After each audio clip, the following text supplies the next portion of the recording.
Welcome to the Second Bloom podcast, where we talk about rediscovering ourselves in our 30s. We're your hosts, Peyton and Charlotte. Before we dive into the cupboard tonight, I just want to pause and put a quick, cozy boundary in place. I'm a passionate budding herbalist and a mom starting my own research in what works for my household, but I am not a doctor, a licensed medical professional, or a registered healthcare practitioner yet. This episode is strictly for informational and educational purposes to help support, restore, and nurture your family's baseline. It is absolutely not meant to take the place of professional medical advice, diagnosis, or treatment. Always trust your gut, do your own research, and chat with your qualified healthcare provider before introducing anything new to your family's routine. Cool? Cool. Let's talk about some plants.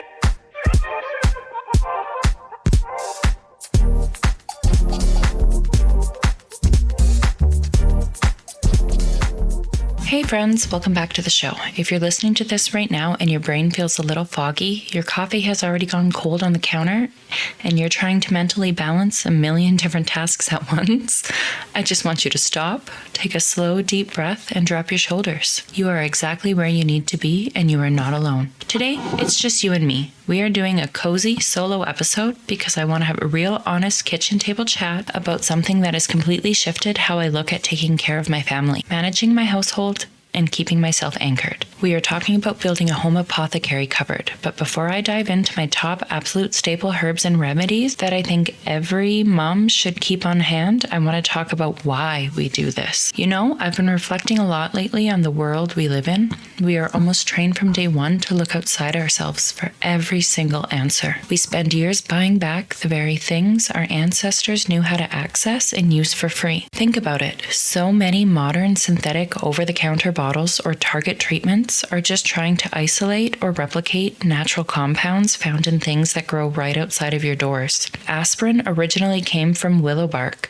Morphine came from the poppy. Common sleeping pills try to mimic the effects of valerian root. But somewhere along the line, really just over the last century or so, a massive shift happened. Traditional herbalism was forcefully pushed back, left out of the mainstream books and labeled as woo-woo or outdated. We were conditioned to forget, and honestly, it's a system that profits off us staying disconnected, dependent, and running to the store for every little hiccup. It's so funny how the plants humans used for centuries suddenly became weeds the very second medicine became profitable. And let's be completely real here. I have already fallen victim to that exact stigma on my own apothecary and herbalism journey. I've had people look at me like I'm wild and crazy for doing this. I know exactly how people talk about herbs, and I know how loud the skepticism can be. Honestly, I just had a total flashback to a conversation that perfectly sums up the matrix we are living in. I was talking to someone not too long ago about dandelions, and I mentioned how literally every single part of the dandelion plant is edible.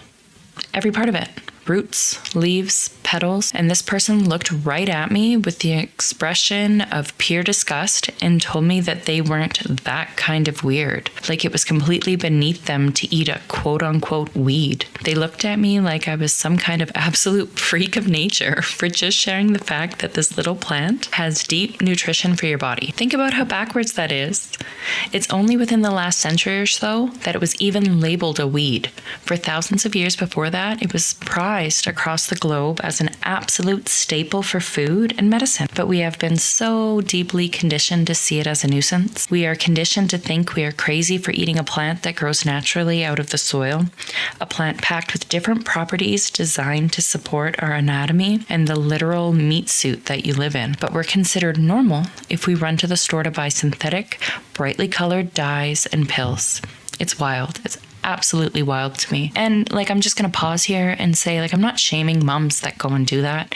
I did that for years. I went to the pharmacy, an Advil aisle, whatever you want to call it at the store, for everything for my kids because I didn't know better. So I'm just saying that this is what works for my family, and I'm not saying you're wrong for not doing this. Okay, but this journey, it runs so much deeper than just a recent hobby.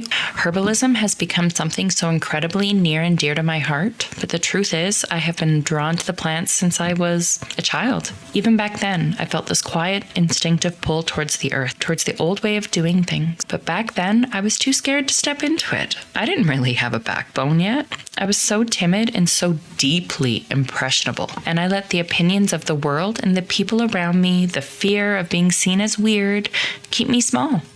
I locked that part of myself away for a very long time. And that's why standing here today, operating my own home apothecary and sharing this with you fills me with so much emotions and joy. I am so incredibly happy and proud that I finally found the courage to stop hiding, find my backbone, and step fully into this space. Because the moment I did, it didn't feel like I was learning something brand new. It felt like I was finally coming home to myself. And I promise you, if you just give it a try and let yourself step past the skepticism, you will see the incredible benefits and results firsthand in your own home. The only thing you have to adjust when you step into this world is your timeline. We live in a quick fix culture, and while some herbs do give you immediate comfort, like a hot cup of peppermint tea for sudden bloating, the real magic of building up your family's immune support and nervous system resilience is a slow, steady practice. It takes time. It's a daily ritual of care, not a pill you pop to mask a symptom.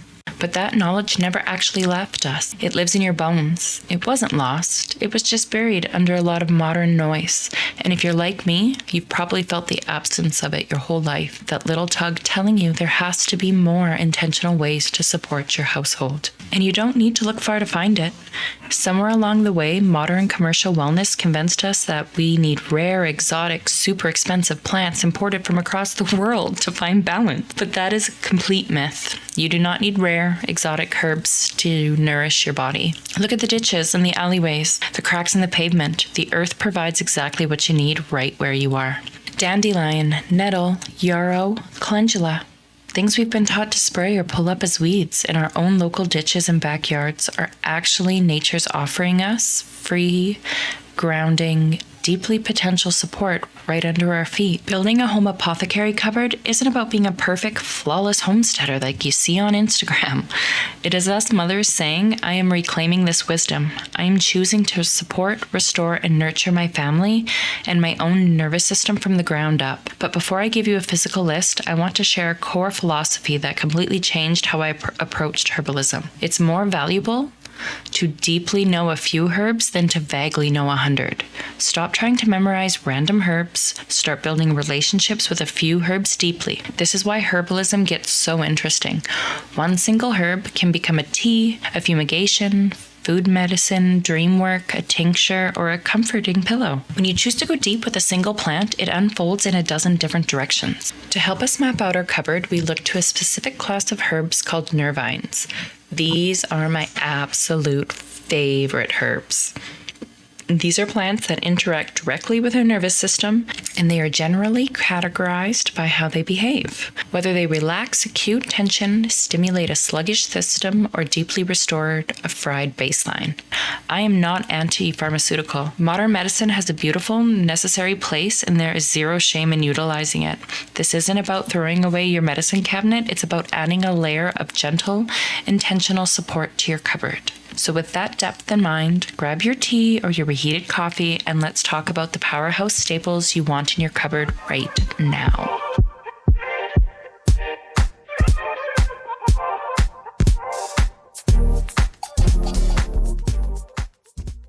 So let's start right outside your front door with the plant everyone loves to hate, the common dandelion.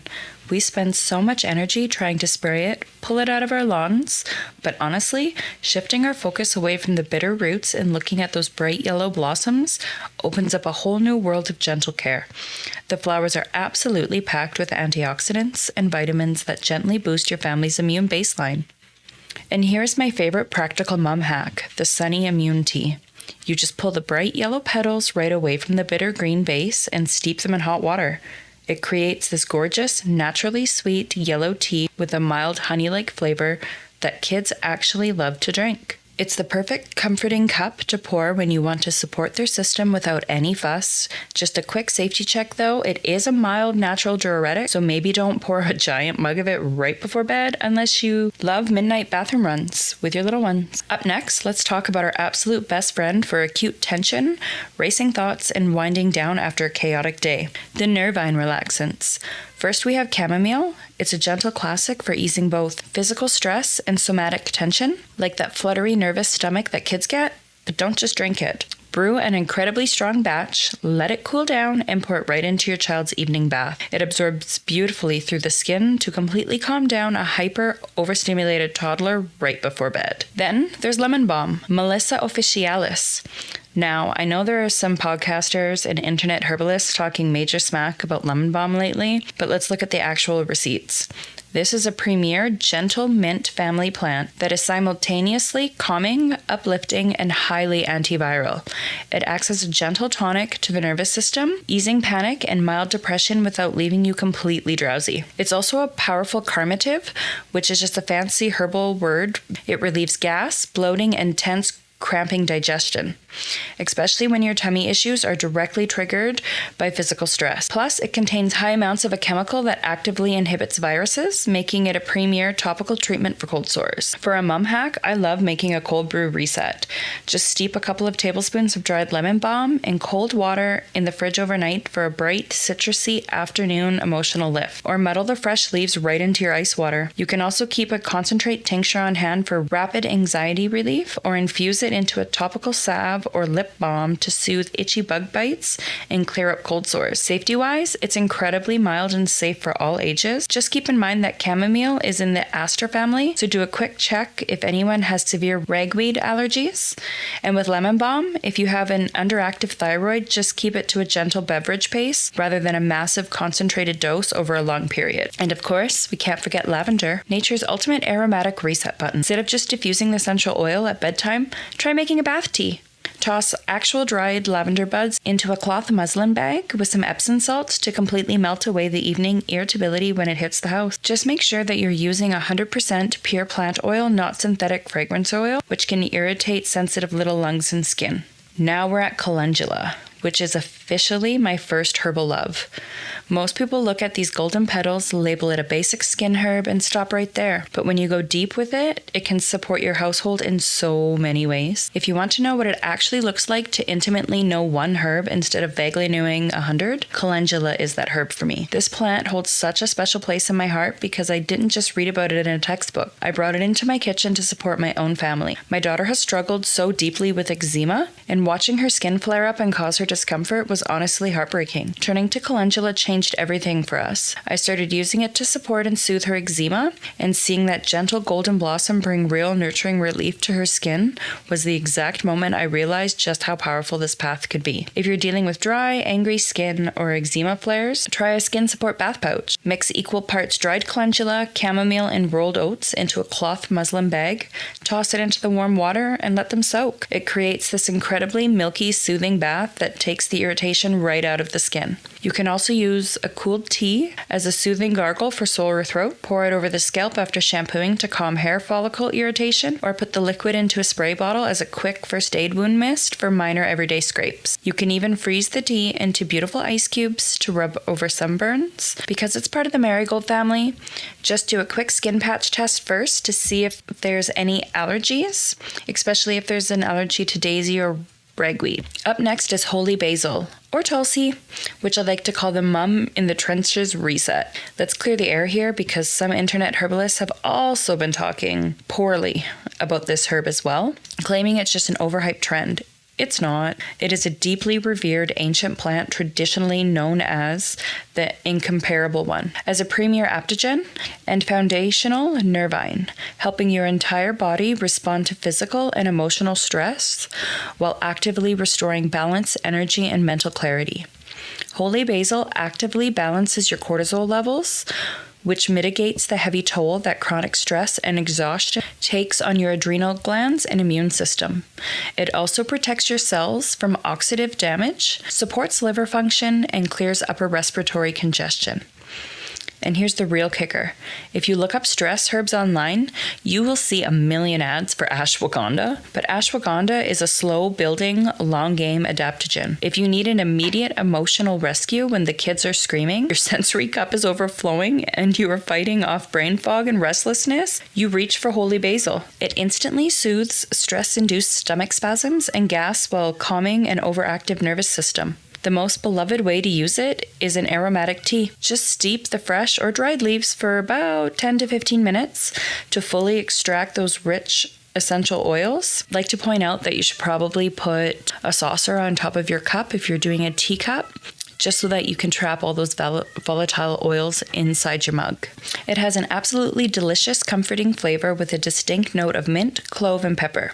You can also keep a liquid tincture in your purse for a quick on-the-go stress relief when you feel a wave of anxiety raising in your chest, or toss the fresh leaves right into your summer salad and blend them into a calming herbal pesto.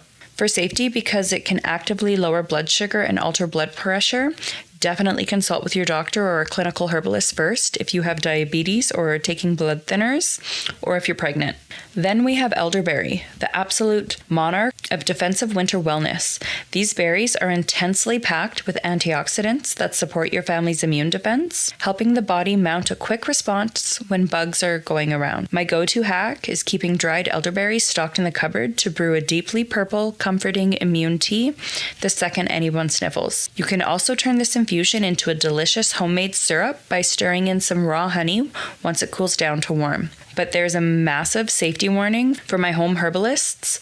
Absolutely no stems allowed or raw berries. When you are processing or preparing elderberry tea, you must ensure your berries are entirely stripped from the green stems and already dried out. The stems, leaves, and raw seeds contain compounds that can cause severe stomach upset. Always cook your elderberries thoroughly and ensure only the clean, dark berries make it into your teapot. Moving on to stinging nettle, nature's premier multivitamin. It is so deeply nourishing, loaded with plant-based iron, and acts as a brilliant natural seasonal allergy relief by stabilizing histamine levels. Instead of just brewing a standard hot tea, I want you to try my spring allergy tonic. Take a handful of dried nettle leaves, a few fresh pine needles, which are packed with vitamin C, and a couple fresh lemon slices. Place them all in a large glass jar, cover them with cold water, and let it infuse on your counter or in the fridge overnight. In the morning, strain it over ice. It creates a deeply clearing drink that cuts right through seasonal congestion. Just remember, nettle is highly drying to the tissue over time. If someone in your house has a naturally dry constitution, pair your nettle infusion with a lubricating herb like marshmallow root or a squeeze of raw honey to keep things balanced. Now, let's look to our Nervine stimulants, fresh ginger and peppermint.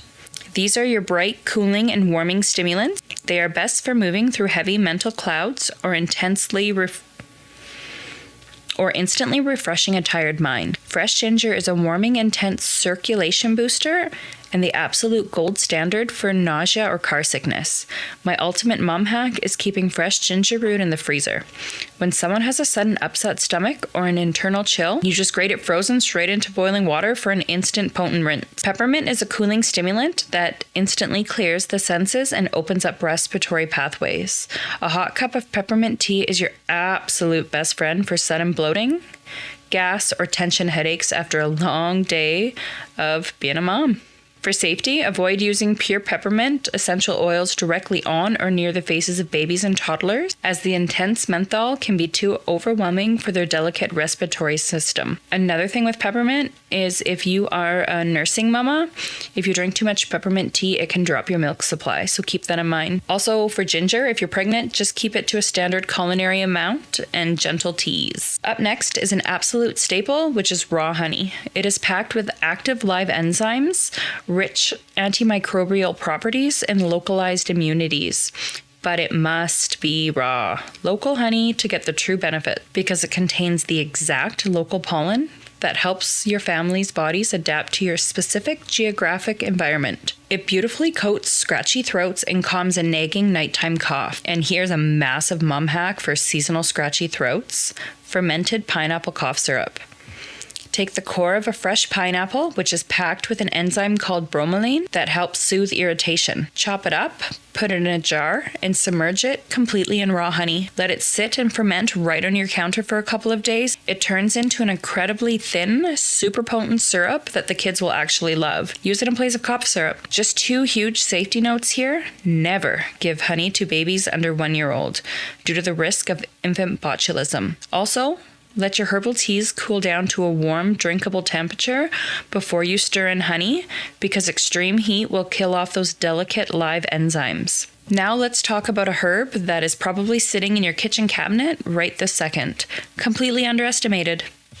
Rosemary. Most of us just look at it as a culinary spice for roasting potatoes, but as a budding herbalist, the deeper I dive into the energetics of these plants, the more my mind is completely blown. I was actually just listening to an interview with an incredible herbalist named Mo Judith on a podcast called Herbal Radio. The way she articulated how rosemary interacts with depression completely shifted something in me. See, in traditional herbalism, a lot of heavy, dark depression is viewed as a form of stagnant, cold energy.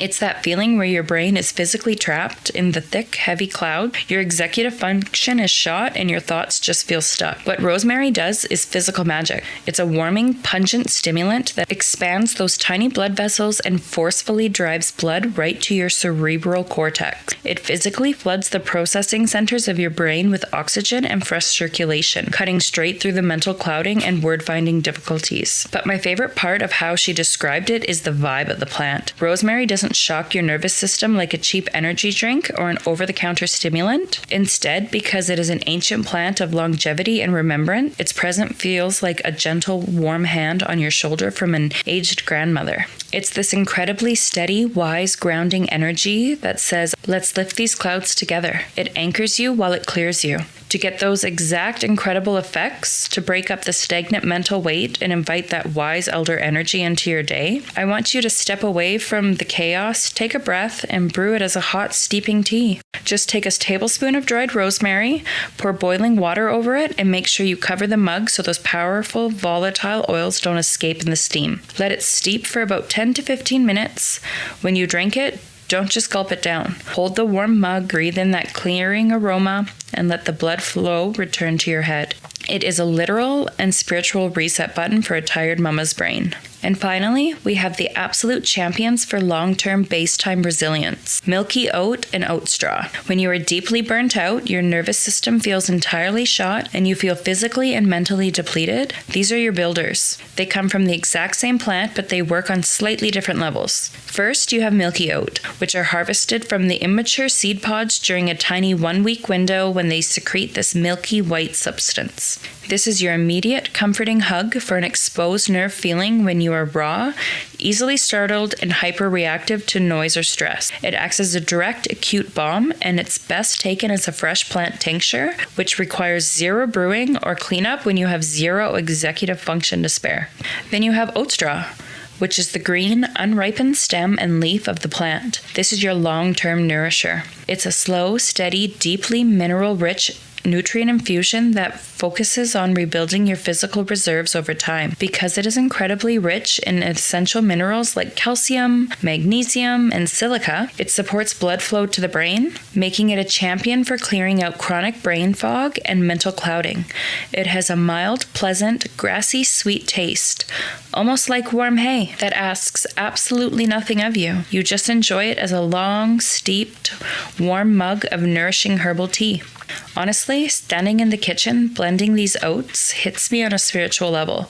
Breaking generational patterns isn't always something massive and dramatic. Sometimes it looks like a quiet kitchen. It looks like deciding that you no longer want to pass down a legacy of hypervigilance, survival mode, and burnout to your kids. When I work with these plants, I am setting the intention that the survival mode stops with me and that we can choose deep, intentional restoration instead. So take it one herb at a time. Start with the dandelions outside your door or the chamomile in your pantry, and let yourself build your confidence from there.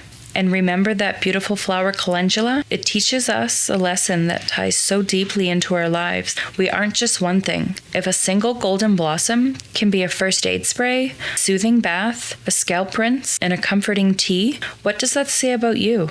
In your own chapters of life, you are allowed to take your single beautiful essence and apply it in a dozen different ways. You don't have to reinvent yourself entirely to find a new purpose. You just have to look at the depths of what you already carry. Thank you so much for sitting down at the table with me tonight, friends.